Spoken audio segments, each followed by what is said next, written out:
ప్రభు అయిన యేసుక్రీస్తు యొక్క పరిశుద్ధమైన నామమునకు స్తోత్రం కలుగును గాక. ఈ యొక్క సమయంలో మీ ముందు నిలబడి దేవుని యొక్క వాక్యమును అందించడానికి దేవుడు చూపించిన మహా కృపను బట్టి కృతజ్ఞతాస్తుతులు చెల్లిస్తున్నాను. ఈ యొక్క సమయంలో కూడా ప్రభు మన జీవితంలో ఆయన ఏం నేర్పిస్తున్నాడు, ఆయన నేర్పించిన కార్యములను మనము అంగీకరిస్తున్నామా, అంగీకరించి దాన్ని మనము మన యొక్క జీవితంలో మనము అభ్యసిస్తున్నామా? అభ్యసించినట్లయితే మనము ఎలాంటి ఒక సాక్షులుగా ఉంటాము, ఏ రీతిగా దేవుణ్ణి మహిమపరిచే వారంగా మనం ఉంటాము, దేవుని యొక్క నామమును స్తుతి గానము చేసే వారముగా మనము ఆరాధించే వారముగా మనం ఉంటాము అనే ఒక కార్యాన్ని మనం ఎరగాలి. మనము ఎప్పుడెల్లా దేవుడు మనకి తన వాక్యం ద్వారా మనకు నేర్పిస్తున్నాడో అప్పుడు మనం దాన్ని నేర్చుకొని అంగీకరించి మన ఒక వ్యక్తిగత జీవితంలో అనుదిన జీవితంలో మనం దాన్ని అభ్యసించినట్లయితే దానికన్నా ఒక గొప్ప మహిమ దేవునికి ఏది కాదు. ఆయన చాలా సంతోషపడేవాడుగా ఉంటాడు. సో ఈ యొక్క దినం కూడా దేవుడు మన యొక్క జీవితంలో ఏం నేర్పిస్తున్నాడు అనే ఒక కార్యాన్ని మనం నేర్చుకుంటాం. దాన్ని మన జీవితంలో మనము దేవుని యొక్క సాక్ష్యార్థమై మనము దాన్ని అభ్యసించడానికి మనము ప్రయత్నిస్తాం. దేవుని యొక్క పరిశుద్ధాత్మ మనకు సహాయం చేయునుగాక. ఈ యొక్క సమయంలో కూడా మనము వాక్య భాగంలో నుండి యెషయా గ్రంథము 53వ అధ్యాయము 7, 8, 9 వాక్యములు నేను చదువుతాను, వినండి. అతడు దౌర్జన్యము నొందెను, బాధింపబడినను అతడు నోరు తెరవలేదు. వదకు తేబడు గొర్రె పిల్లయు బొచ్చు కత్తిరించు వాని ఎదుట గొర్రెయు మౌనముగా నుండునట్లు అతడు నోరు తెరవలేదు. అన్యాయపు తీర్పు నొందినవాడై అతడు కొనిపోబడెను. అతడు నా జనుల అతిక్రమమును బట్టి మొత్తబడెను గదా. సజీవుల భూమిలో నుండి అతడు కొట్టివేయబడెను. అయినను అతని తరము వారిలో ఈ సంగతి ఆలోచించిన వారెవరు? అతడు మరణమైనప్పుడు భక్తిహీనులతో అతనికి సమాధి నియమింపబడెను. ధనవంతుని యొద్ద అతడు ఉంచబడెను. నిశ్చయముగా అతడు అన్యాయమేమీ చేయలేదు, అతని నోట ఏ కపటము లేదు. దేవుడు ఈ యొక్క భాగమును మనకి దీవించి ఆశీర్వదించి మనకి ఇచ్చునుగాక. దేవుని యొక్క సహాయం కొరకు ప్రార్థన చేసుకుంటా. ప్రేమ నమ్మకము గల పరలోకపు తండ్రి, ఈ యొక్క సమయమున కొరకు మీకు కృతజ్ఞతాస్తుతులు చెల్లిస్తున్నాం. ప్రభువా, మీ యొక్క వాక్య భాగమును మేము ధ్యానించటానికి మీరు ఈ యొక్క సమయమును దయచేసి ఉన్నారు. అందుకొరకు మీకు కృతజ్ఞతాస్తుతులు చెల్లిస్తున్నాం. చదవబడిన వాక్య భాగమును మీరే దీవించి మాకు పంచిపెట్టమని కోరుచున్నాం. మీ యొక్క వాక్యములో నుండి మేము ఆ సమయంలో మీరే మాతో కూడా మాట్లాడండి. పరిశుద్ధాత్మ దేవుడితో మనల్ని నింపండి. నన్ను రిక్తునిగా చేసి, నన్ను ఖాళీ చేసి, మీ యొక్క సిలువ చాటున మరుగు చేసి, మీ యొక్క ఆత్మతోనూ మీ యొక్క వాక్యంతోనూ నన్ను నింపి, అవును ప్రభా, నేను కనపడకుండా ప్రభు అయిన యేసుక్రీస్తు ఆయన ఒక వాక్యములు తను మాత్రమే మహిమపడినట్లుగా మీరే సహాయపడాలి అని కోరుకుంటున్నాను. అవును ప్రభా, ఈ యొక్క వాక్యం ద్వారా మేము ఆశీర్వదింపబడినట్లుగా, నేర్చుకున్నట్లుగా, అభ్యసించినట్లుగా మీరే సహాయపడాలి అని కోరుకుంటున్నాను. సాతాను ఒక సకల విధమైన అంధకార క్రియలను మీ యొక్క నామంలో బంధిస్తూ, సమస్తమును మీ యొక్క చేతిలో అప్పగిస్తూ ప్రభు అయిన యేసుక్రీస్తు నామంలో అడిగి వేడుకుంటున్నాం తండ్రి, ఆమేన్. ఈ యొక్క సమయంలో మనం చూసినట్లయితే ఈ యొక్క యెషయా గ్రంథము 52వ అధ్యాయం 13వ వాక్యములో నుండి యెషయా గ్రంథం 53వ అధ్యాయం 12వ వాక్యం వరకు మనం చూసినట్లయితే ఇది ఒక పద్య రూపకమైన ఒక భాగంగా మనం చూడవచ్చు. ఈ యొక్క పూర్తి పద్యంలో 5 చరణాలు ఉన్నట్లుగా కూడా మనం చూడవచ్చు. ఒక్కొక్క చరణానికి 3 వాక్యాలు, అంటే 3 లైన్లు అని మనం చెప్పవచ్చు. ఇక్కడ మనం చూసినప్పుడు ఈ పూర్తి పద్యము కూడా ప్రభు అయిన యేసుక్రీస్తు తాను ఆ ఒక సిలువ మరణమునకు గురి అయ్యేక ముందు గెత్సెమనే తోట నుండి ఆ ఒక సిలువ మ్రాను ఎక్కి ఆయన మరణించే వరకు జరిగిన ఒక ప్రక్రియను, విధానమును చూపించే రీతిగా ఈ యొక్క కవిత, ఈ యొక్క పద్యము రాయబడి ఉన్నది. అందునిమిత్తము ఆయన ఒక శ్రమలను అంత అందంగా చూపించిన ఒక కార్యమును బట్టి ఇది చాలా సుందరమైన పద్యము అని కూడా నేను చెప్పవచ్చు. సో ఇప్పుడు మనం చూసినప్పుడు ఈ యొక్క భాగంలో నుండి మనము అన్ని చరణాలు చూసుకోము, అన్ని వాక్యాలు చూసుకోము, కానీ దీంట్లో 4వ చరణము అనబడే 53వ అధ్యాయము 7, 8, 9వ వాక్యముల నుండి మనం చూసుకుంటున్నాం. అందులో కూడా 7వ వాక్యంలో కనబడే ఒక మాటను గురించి మనం చూసుకోబోతున్నాం. ఆ ఒక వాక్యంలో నుండి మనకు దేవుడు ఏం నేర్పిస్తున్నాడు, ఎలాంటి ఒక జీవితాన్ని మనం జీవించాలి, ఆ రీతిగా జీవించినప్పుడు దేవునికి ఎలా సాక్షికరంగా మనం ఉంటాము, మహిమకరంగా మనం ఉంటాము అనే కార్యమును మనం నేర్చుకుంటాం. ఈ యొక్క 7వ వాక్యంలో మనం చూసినట్లయితే ఒక్క మాట 2 సార్లు రాయబడిన కార్యమును మనం ఇక్కడ చూడవచ్చు. ఏమి అది అని మనం చూసినట్లయితే, అతడు దౌర్జన్యము నొందెను, బాధింపబడినను అతడు నోరు తెరవలేదు. అతడు నోరు తెరవలేదు అనే ఒక మాటను ఇక్కడ చూసినట్లయితే 2 సార్లు అదే మాట రాయబడి ఉన్నది. ఆ 7వ వాక్యం ఒక ఆఖరి లైన్ని మనం చూసినప్పుడు కూడా అతడు నోరు తెరవలేదు అనే ఒక కార్యమును మనం అక్కడ చూస్తున్నాం. ఇక్కడ ప్రభువైన యేసు క్రీస్తు యొక్క ఆ గెత్సెమనే తోట నుండి ఆ ఒక సిలువ రాను మీద ఆయన మరణించిన ఆ ఒక సమయం వరకు ఉన్న ఆ ఒక ప్రక్రియ విధానమును మనం చూసినట్లయితే ఆయన నోరు తెరవలేదు, మౌనము వహించెను అనే ఒక కార్యమును ఇక్కడ మనం చూస్తున్నాం. ఆయన వహించిన మౌనము ఎంతగా ఉంది అని ఒక్కసారి మనము ధ్యానించి ఆలోచించి చూసినట్లయితే అది ప్రతిధ్వనించే ఒక మౌనముగా ఉన్నది. మాటల కన్నా ఎక్కువ బిగ్గరగా మాట్లాడే ఒక మౌనముగా ఆ ఒక మౌనము కనిపిస్తున్నది. మన ఒక రక్షకుని యొక్క ప్రతిధ్వనించే ఒక మౌనము అనే ఒక కార్యముని ఇక్కడ మనం చూడవచ్చు. అది మాత్రం కాకుండా ఈ యొక్క ఆయన మౌనముగా ఉన్న ఆ ఒక సమయములు, ఆ ఒక కార్యములు, ఆ ఒక విధానమును మనం చూసినట్లయితే అది చాలా ప్రశస్తమైన ఒక పాఠములను, ప్రశస్తమైన ఒక మౌనముగా మనము దాన్ని చూడవచ్చు. ఇది ఒక గొప్ప మౌనముగా నేను చెప్పగలను. ఎందుకు అని మనం చూసినప్పుడు నేను ఈ యొక్క వాక్యమును ధ్యానించినప్పుడు 3 విధానములుగా ఇది మనకు దేవుడు మాట్లాడుతున్నాడు. ఏం చెప్తున్నాడు తన ఒక మౌనము ద్వారా అనే ఒక కార్యాన్ని మనం చూసినట్లయితే చాలా అద్భుతమైన కార్యముగా మనకు కనిపిస్తుంది. దాంట్లో మొట్టమొదటి కార్యంగా మనం చూసినట్లయితే ఇది ఎలాంటి మౌనము అనే, ఆయన నోరు తెరవలేదు అనే ఆ ఒక మౌనము ఎలాంటి మౌనము అని మనం చూసినట్లయితే అది ఆశ్చర్యకరమైన ఒక మౌనము అని మొట్టమొదటిగా నేను చెప్పగలను. Surprising silence. ఈ యొక్క ఆశ్చర్యకరమైన మౌనము అని చెప్పడానికి కారణం ఏంటి అని మనం చూసినప్పుడే, నిజంగానే ఒక వ్యక్తి ఇంత భయంకరమైన శ్రమలు, భయంకరమైన అవమానము, నొప్పి, బాధ ఇవన్నిటి ద్వారా ఒక మనిషి వెళ్ళినప్పుడు ఇంత మౌనంగా ఒక వ్యక్తి ఉండగలడా అని మనం ఒక్కసారి ఆలోచించినప్పుడు అది నిజంగానే నన్ను ఆశ్చర్యచకితుడుగా అది చేస్తున్నది, ఆశ్చర్యం కలిగిస్తుంది నాకు.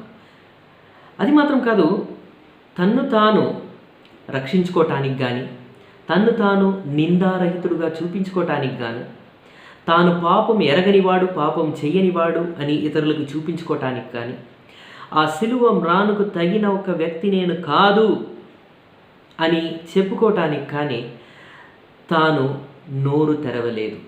అంత అద్భుతమైన రీతిగా ఒకరు మౌనము వహించగలరా అని మనం ఆలోచించినట్లయితే అది అసాధ్యకరమైన, ఆశ్చర్యకరమైన ఒక కార్యముగా అది కనిపిస్తుంది.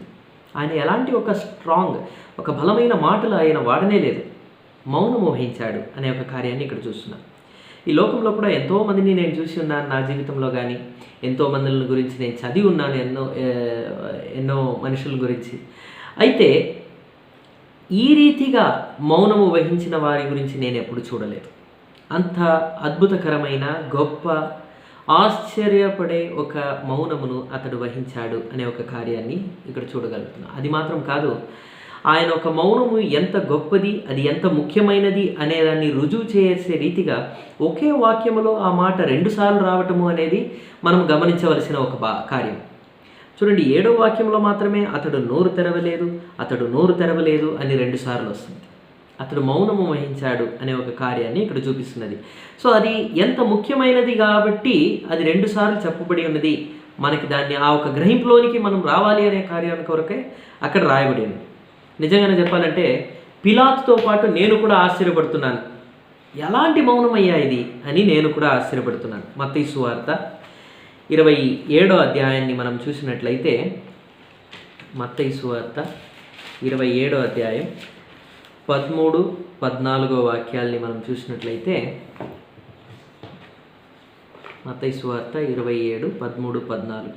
కాబట్టి పిలాతు, నీ మీద వీరెన్ని నేరములు మోపుచున్నారో నీవు వినలేదా అని ఆయనను అడిగెను. అయితే ఆయన ఒక్క మాటకైనా అతనికి ఉత్తరమియ్యలేదు గనుక అధిపతి మిక్కిలి ఆశ్చర్యపడెను. ఇక్కడ నేను ఆశ్చర్యకరమైన మౌనము అని చెప్పాను. అయితే ఇక్కడ పిలాతుని గురించి మనం చూసినట్లయితే ఆయన మిక్కిలి ఆశ్చర్యపడెను అని చెప్తున్నాడు. ఆయన యేసుక్రీస్తు యొక్క మౌనము ఆయనకి ఆశ్చర్యం కలిగించింది. మనమేమో చదువుతున్నాము, అయితే పిలాతు అక్కడ స్వతహా తానే అక్కడ చూస్తున్నాడు. ఆయన పడే శ్రమలు, ఆయనకు వచ్చే అవమానాలు, ఏ రీతిగా చుట్టూ ఉన్న ప్రజలంతా ఆయన్ని హేళన చేస్తున్నారు, ఎగతాళి చేస్తున్నారు, నింద మోపుచున్నారు, చెయ్యని పాపముల గురించి చెప్తున్నారు.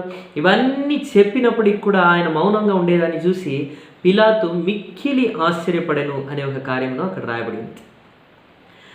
ఇప్పుడు మనము మన జీవితాల్ని మనం పరీక్షించి చూడాలి. నా జీవితము, మన జీవితాల్ని మనం పరీక్షించి చూసినప్పుడు నా ఒక మౌనము ముఖ్యంగా మనము శ్రమల ద్వారా వెళ్ళినప్పుడు, దేవుడు మనకు పెట్టే పరీక్షల ద్వారా వెళ్ళినప్పుడు, మనకొచ్చే ఆ ఒక ఆపద కాలములు, దుఃఖములు, దేవుడు ఈ కార్యములన్నీ నా జీవితంలో అనుమతించినప్పుడు నా ఒక మౌనము ఎలా ఉంది? నా ఒక మౌనమును చూసి నా చుట్టూ ఉన్న ప్రజలు, నా పొరుగువారు కానీ, రక్షణ పొందని ప్రజలు కానీ, నా స్నేహితులు కానీ, ఇలాంటి పరిస్థితుల్లో కూడా నేను వెళ్ళినప్పుడు, నేను మౌనము వహించినప్పుడు, నాకు విరోధంగా అన్యాయం జరిగినప్పుడు, యేసుక్రీస్తుకు విరుద్ధంగా ఎలా అన్యాయం జరిగిందో ఆ రీతిగా నా విరుద్ధంగా అన్యాయం జరిగినప్పుడు, నేను తప్పే చేయకుండా నా మీద నింద మోపినప్పుడు, నేను ఏ ఒక్క పాపము చేయకుండా నా మీద బూతులు చెప్పినప్పుడు, ఇలాంటి సమయంలో నేను మౌనము వహించినప్పుడు ఇతరులు, నా చుట్టూన్న వాళ్ళు నన్ను చూసి ఆశ్చర్యపడుతున్నారా? ఏమప్పా ఈ యొక్క మనిషి ఇంత అన్యాయం జరుగుతుంటే కూడా, ఇంతగా మనుషులు ఆయనకు విరుద్ధంగా మాట్లాడుతున్నప్పుడు కూడా ఎలా మౌనం వహించగలుగుతున్నాడు అని వచ్చి నా దగ్గర వచ్చి, ఎలా నువ్వు ఆ మౌనం వహించగలుగుతున్నావు మాకు చెప్పు అని మనల్ని అడిగినప్పుడు, నేను నా కొరకు నా ప్రభువు అన్యాయం జరిగినప్పుడు మౌనం వహించాడు, ఇప్పుడు ఈ చిన్న కార్యాల కొరకు నేను మౌనం వహించలేదంటే, నేను దీన్ని భరించలేదంటే నేను ఎలాంటి మనిషి? దేవుని కొరకు సాక్షార్థమై నిలిచే ఆశ్చర్యకరమైన ఆ ఒక మౌనమును నేను చూపిస్తున్నానా? నా యొక్క ప్రభు యొక్క ఆశ్చర్యకరమైన మౌనము నా ఒక జీవితంలో కూడా కలిగి ఉన్నానా? ఒక్కసారి మనం ఆలోచించాలి, మనల్ని మనం పరీక్షించుకోవాలి. అలాంటి మౌనము మనం వహించేదానికి పరిశుద్ధాత్మ దేవుడు మనకు సహాయం చేయనుగాక. మనకు అలాంటి ఒక బలము, అలాంటి ఒక మనసును దేవుడు దయచేయనుగాక. రెండో కార్యం, ఇది ఎలాంటి మౌనము? ఈ యొక్క గొప్ప మౌనము, ఈ యొక్క ప్రతిధ్వనించే మౌనము, ఈ యొక్క ప్రశస్తమైన మౌనము రెండోదిగా ఎలాంటి మౌనము అని చూస్తే, అది నాకు బోధించే, నాకు నేర్పించే ఒక మౌనము అని నేను చెప్పొచ్చు. It is a teaching silence. నాకు నేర్పించే, బోధించే ఒక మౌనము. ఈ యొక్క గొప్ప మౌనము నాకు ఏమేమి నేర్పిస్తున్నది? ఎలాంటి ఒక పాఠములు ఈ యొక్క మౌనం ద్వారా నేను నేర్చుకుంటున్నాను? ఒకసారి ఆలోచించి చూస్తే ప్రభువైన యేసుక్రీస్తు మనకు నేర్పించే ఒక కార్యం ఏంటంటే, ఈ యొక్క మౌనం ద్వారా నా నాలుకను ఏ రీతిగా హద్దుపాటులో ఉంచుకోవాలి అనే ఒక కార్యమును తన ఒక సిలువ మరణము యొక్క ప్రయాణపు ఒక ప్రక్రియలో, విధానములో ఆయన పూర్తిగా నాకు చూపిస్తున్నాడు. ఎందుకంటే మనము నాలుకను అద్దుబాటులో ఉంచుకోవటంలో చాలా చాలా మనము బలహీనంగా కనిపిస్తున్నాం. ఎందుకంటే ఎవరైనా మనకు విరుద్ధంగా ఏమైనా చెప్తే, నేను చెయ్యని తప్పు కోసం ఎవరైనా నా మీద నేరం మోపితే, నన్ను బాధపడే మాటలు ఎవరైనా మాట్లాడితే, మొట్టమొదటిగా నాలో ప్రతిక్రియ చూపించే రీతిగా జరిగే ఒక కార్యం ఏంటి తెలుసా? నా ఒక నాలుక. వెంటనే మాటలు పలుకుతాం. సో మనము చాలా చాలా జాగ్రత్తగా ఉండాలి అనే ఒక కార్యాన్ని ఇక్కడ ప్రభు అయిన యేసుక్రీస్తు తన జీవితం ద్వారా, తన ఒక మౌనము, తన ఒక మాటల ద్వారా మనకు నేర్పిస్తున్నాడు. ఇక్కడ మనం చూసినప్పుడు నేను బాధల ద్వారా వెళ్ళినప్పుడు నేను సనుగుచున్నానా నా జీవితంలో జరిగే కార్యముల గురించి, నాకొచ్చే బాధలు, నాకొచ్చే శ్రమలు, ఇవన్నిటి గురించి ఎప్పుడు చూస్తూ సనుగుచు గొనుగుచు కంప్లైంట్ చేస్తూ అలాగే కనిపిస్తున్నానా? దేవుడు నాకు నేర్పిస్తున్నాడు. మనము జీవితంలో మనము వెళ్ళే సమస్తమైన ఒక దారిలో కూడా, అన్ని సమయంలో కూడా, అన్ని సన్నివేశాల్లో కూడా, పరిస్థితుల ద్వారా కూడా ఆయన మనకు నేర్పించే ఒక కార్యం ఏంటంటే మనము నోరు తెరవకూడదు. మనల్ని ఎవరు బాధిస్తున్నారో, మనకి విరుద్ధంగా ఎవరెవరు క్రియలు చేస్తున్నారో, మనకి విరుద్ధంగా ఎవరెవరు మాట్లాడుతున్నారో, అన్యాయం చేస్తున్నారో, నోరు మెదపకుండా, నోరు తెరవకుండా కొన్నిసార్లు ఉండాలి అని దేవుడు చెప్తే అప్పుడు నోరు తెరవకుండా మౌనము వహించే వాళ్ళముగా మనం ఉండాలి. అలాంటి ఒక మార్గం ద్వారా మనం వెళ్ళాలి. ఎలా సాధ్యము ఇవన్నీ అని మనం చూసినట్లయితే, నాలుక గురించి మాట్లాడిన వెంటనే మనకి మొట్టమొదటిగా గుర్తొచ్చే ఒక పత్రిక ఏదంటే యాకోబు పత్రిక. అదే యాకోబు పత్రికలో మొదటి అధ్యాయంలో మనం చూసినట్లయితే మనకి పరిశుద్ధాత్మ దేవుడు మనకి నేర్పించే ఒక కార్యం ఏంటంటే, యాకోబు పత్రిక మొదటి అధ్యాయము 2వ వాక్యం నుండి 12వ వాక్యం వరకు మనం చూసినట్లయితే కొన్ని కార్యములు నేర్పిస్తున్నాడు. ఇలాంటి ఒక పరీక్షలు, శోధనలు, శ్రమలు ఇలాంటివి వచ్చినప్పుడు 5 కార్యాలు మనకు చాలా అవసరం అంట. ఆ 5 కార్యాలు ఎలా వస్తుంది అంటే, దాంట్లో మొట్టమొదటి కార్యం 12వ వాక్యం, శోధన సహించువాడు ధన్యుడు. సో ఈ రీతిగా శోధనలు, పరీక్షలు, శ్రమలు, బాధలు, దుఃఖములు ఇవన్నీ వచ్చినప్పుడు మొట్టమొదటిగా మనకు అవసరమైన ఒక గుణం ఏంటి తెలుసా? నేను మౌనంగా ఉండాలంటే మొట్టమొదటిగా నాకు అవసరమైన గుణము అది సహించడం. నేను సహిస్తున్నానా? Do I have endurance? నేను సహిస్తున్నానా? సహించే ఆ ఒక మనస్సు, సహించే ఆ ఒక హృదయం నాలో ఉంటే నేను మౌనంగా ఉండగలుగుతాను. సరే, నేను సహించాలి అంటే నాకేం కావాలి? నాకు జ్ఞానం కావాలంట. సో దానికే ఇక్కడ చెప్తున్నాడు 5వ వాక్యంలో, అదే యాకోబు పత్రిక మొదటి అధ్యాయం 5వ వాక్యంలో, మీలో ఎవరికైనాను జ్ఞానము కొదువుగా ఉన్న ఎడల అతడు దేవుని అడగవలెను, అప్పుడది అతనికి అనుగ్రహింపబడును.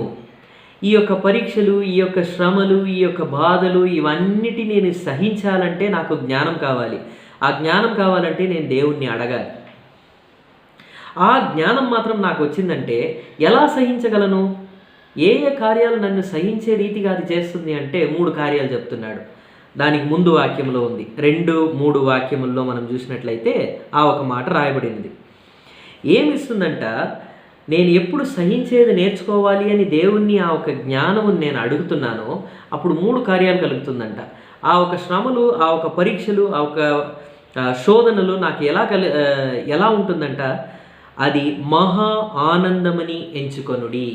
అది నాకు మహా ఆనందం కలిగించే రీతిగా నా ఒక హృదయంలో కనిపిస్తుందంట. అది మాత్రం కాదు, ఆ మహా ఆనందం కలిగించటం ద్వారా నాకేమొస్తుంది? నాకు ఓర్పు, మంచి ఓర్పు నేర్చుకుంటాను. ఆ ఓర్పు నేర్చుకోవటం ఎలా నేర్చుకుంటున్నాను అంటే, నాకు నా ప్రభు మీద విశ్వాసం.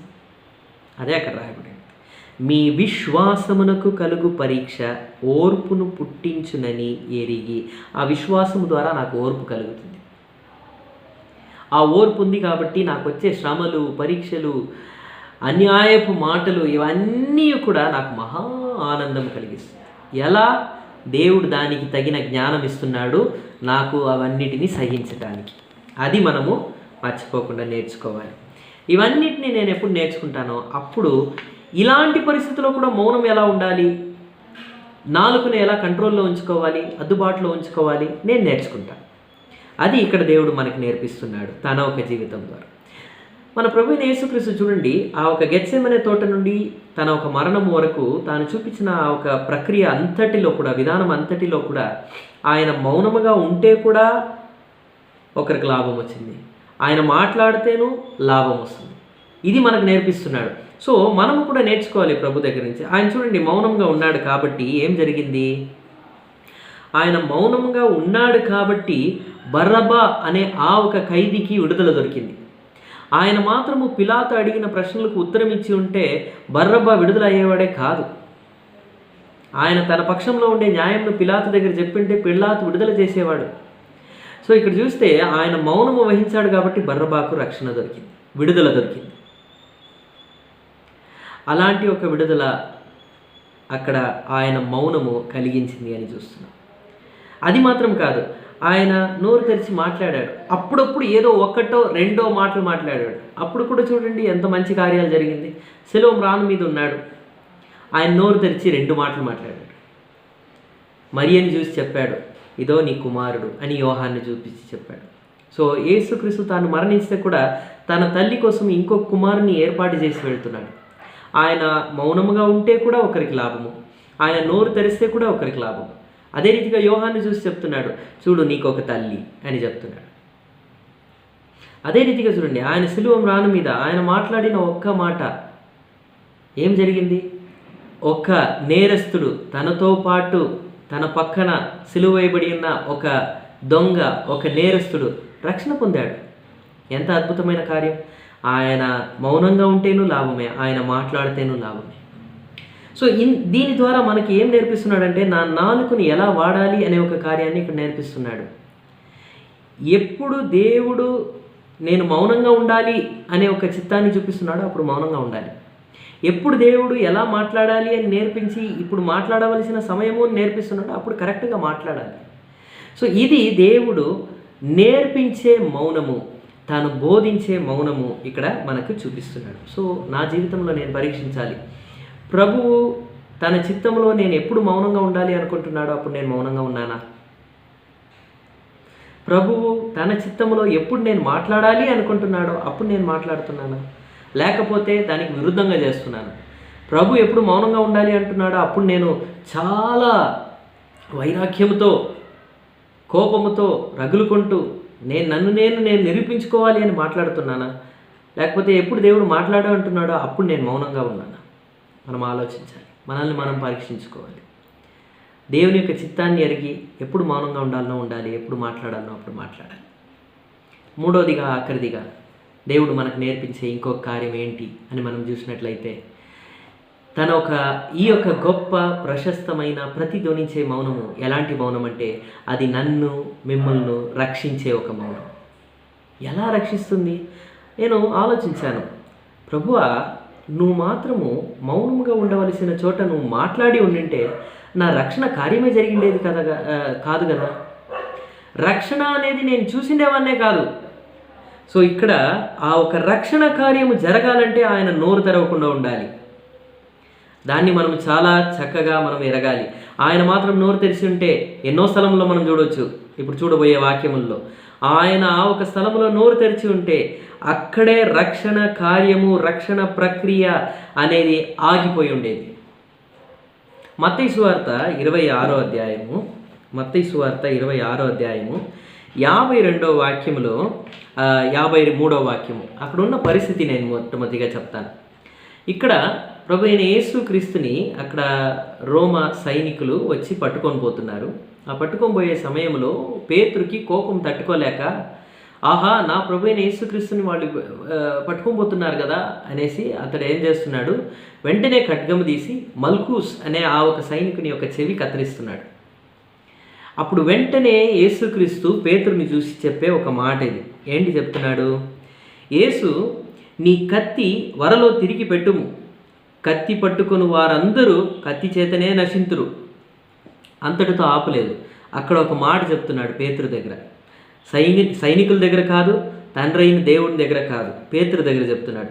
ఈ సమయమున నేను నా తండ్రిని వేడుకొనలేననియు, వేడుకొనిన ఎడల ఆయన 12 సేనా వ్యూహముల కంటే ఎక్కువ మంది దూతలను ఇప్పుడే నాకు పంపడనియు నీవు అనుకొనుచున్నావా? నేను వేడుకొనిన ఎడల ఈలాగ జరగవలెనని లేఖనము ఏలాగ నెరవేరునని అతనితో చెప్పాను. ఇక్కడ చూడండి, ఇక్కడ ఒక మాట చెప్తున్నాడు. ఒక్క మాట ఆయన తండ్రిని అడిగితే ఎంతమందిని పంపిస్తాడంట? అక్కడ రాయబడిన ఒక మాట ఏంటంటే 12 సేనా వ్యూహములు కంటే ఎక్కువగా అని చెప్తున్నాడు. ఈ సేనా వ్యూహములు అనే దానికి ఇంగ్లీష్లో వాడబడిన ఒక మాట ఏంటంటే లీజియన్. తెలుగులో కూడా కొన్నిసార్లు చెప్తారు లేజియన్ అని చెప్తారు. సో ఇక్కడ చూసినప్పుడు ఒక లీజియన్ అంటే ఎంత అని నేను గూగుల్ సెర్చ్ చేసి చూశాను. ఒక లీజియన్ అంటే ఎంత అంటే 6,000 మంది రోమా సైనికులు. 6,000 మంది సైనికుల్ని ఒక లీజియన్ అని చెప్తారు. ఒక సేనా వ్యూహము అంటే 6,000 మంది సైనికులు అని అర్థం. సో 12 సేనా వ్యూహములు అంటే ఎంత అని చూస్తే 72,000 మంది దూతలు అని ఇక్కడ చెప్తున్నారు. ఇక్కడ ఎందుకంటే ఆ ఒక సేనా వ్యూహముల కంటే ఎక్కువ మంది దూతలు అని చెప్తున్నాడు ఇక్కడ ప్రభు, కాబట్టి దూతలు. సో 72,000 మంది దూతలను పంపిస్తాడంట తండ్రి, ఒక్క మాట ప్రభు అడిగితే. సో ఇప్పుడు ఇంకొక వాక్యాన్ని మనం చూడాలి ఈ యొక్క సమయంలో. యెషయా గ్రంథము 37వ అధ్యాయము, యెషయా గ్రంథము 37వ అధ్యాయంలో, యెషయా గ్రంథం 37, 36వ వాక్యం. 36వ వాక్యం చూసినట్లయితే, అంతటా యెహోవా దూత బయలుదేరి అషూరు వారి దండు పేటలో 185,000 మందిని మొత్తెను. చూడండి, ఇక్కడ రాయబడిన ఒక మాట చాలా క్లియర్గా మనం గమనించాలి. ఒక్క దూత ఎంతమందిని చంపాడు అని రాయబడిందంటే 185,000 మందిని చంపాడంట ఒక్క దూత. సో ఇప్పుడు మనం ఎంతమంది దూతలను గురించి చూస్తున్నాము? ఇప్పుడు ప్రభు ఒక్క మాట ప్రార్థన చేస్తే తండ్రిని ఎంతమందిని పంపిస్తాడంట? 72,000 మంది దూతలను పంపిస్తాడంట. ఒక్క దూత 185,000 మందిని చంపగలిగాడంటే 72,000 మంది దూతలు ఎంతమందిని చంపుతారు అని ఊరికే ఒక క్యాల్కులేషన్ వేశాను.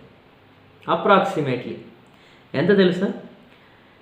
1,332 కోట్ల జనాభాని సంహరిస్తారంట. అంటే ఇప్పుడు ప్రస్తుతం మన యొక్క లోకములో ఈ యొక్క భూమి మీద ఉన్న జనాభా ఎంత అని చూస్తే 700 కోట్లు. అంటే దాదాపు 2 అంతలు జనాభా ఉంటే కూడా ఈ యొక్క సేనా వ్యూహములు చంపేస్తారు.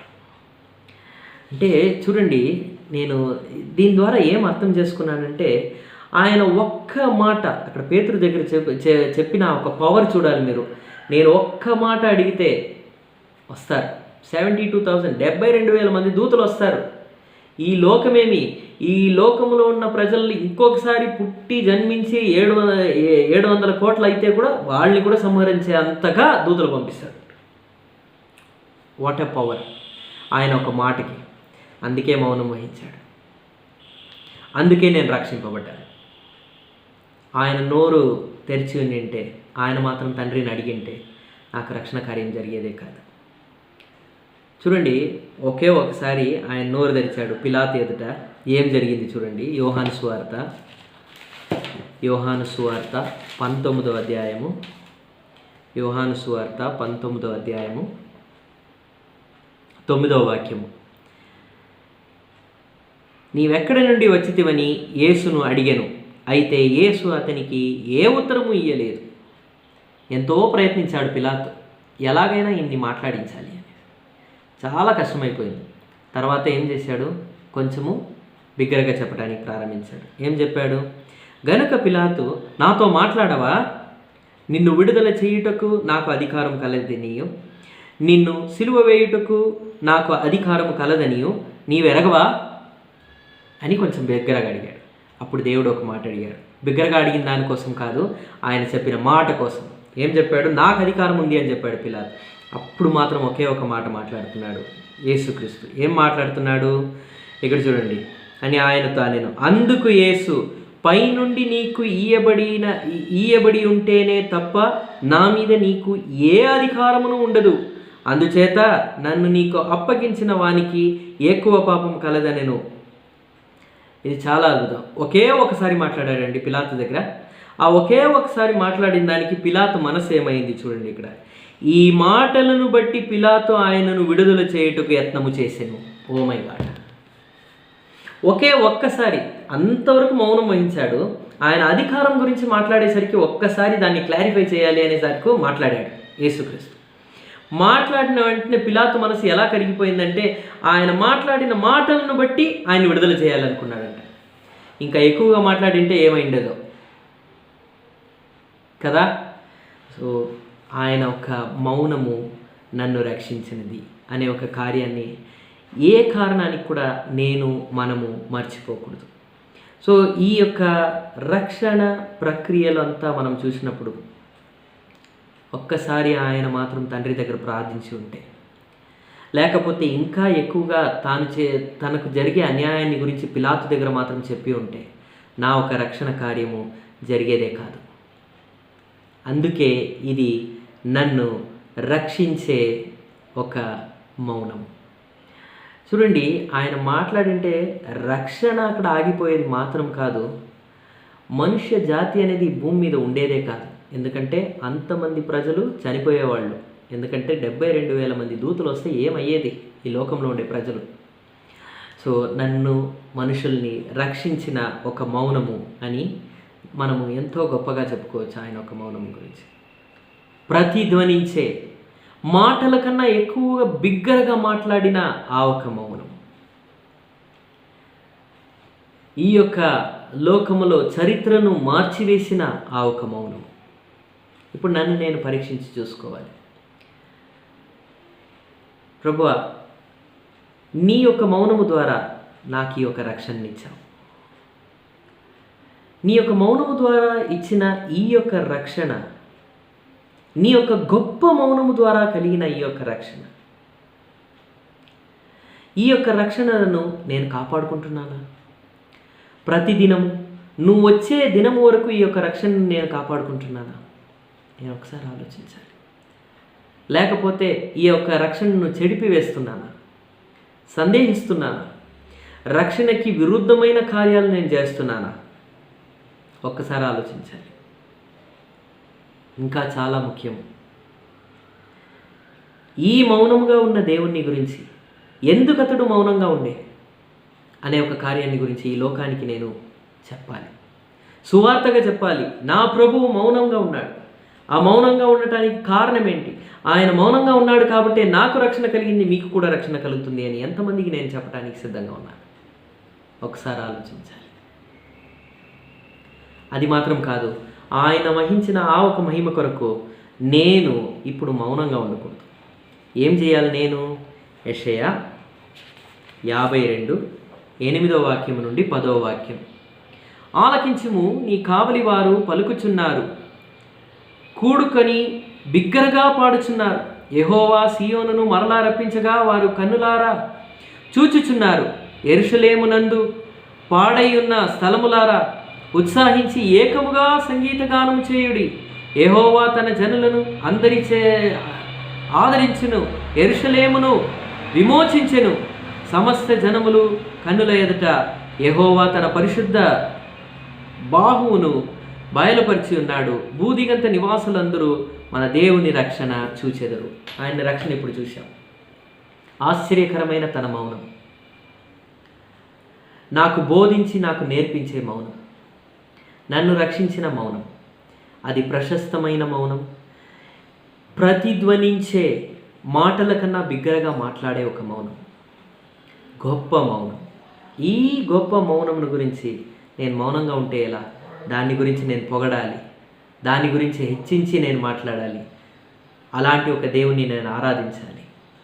నేను మౌనంగా ఉండవలసిన సమయంలో మౌనంగా ఉండాలి, మాట్లాడవలసిన సమయంలో మాట్లాడాలి. దేవుని దగ్గర దాన్ని అడిగి కనుక్కోవాలి, ఆయన దగ్గర నేను నేర్చుకోవాలి. ఆ రీతిగా నేను మౌనంగా ఉండటం కానీ, నేను నా మాటలు ఆడటం కానీ, నా ఒక నాలుకను అందుబాటులో ఉంచుకోవటంలో కానీ దేవుడు నాకు సహాయపడి ఆయన్ని నేను హెచ్చించడానికి ప్రభు మనకు సహాయం చేయనుగాక. ఆమేన్.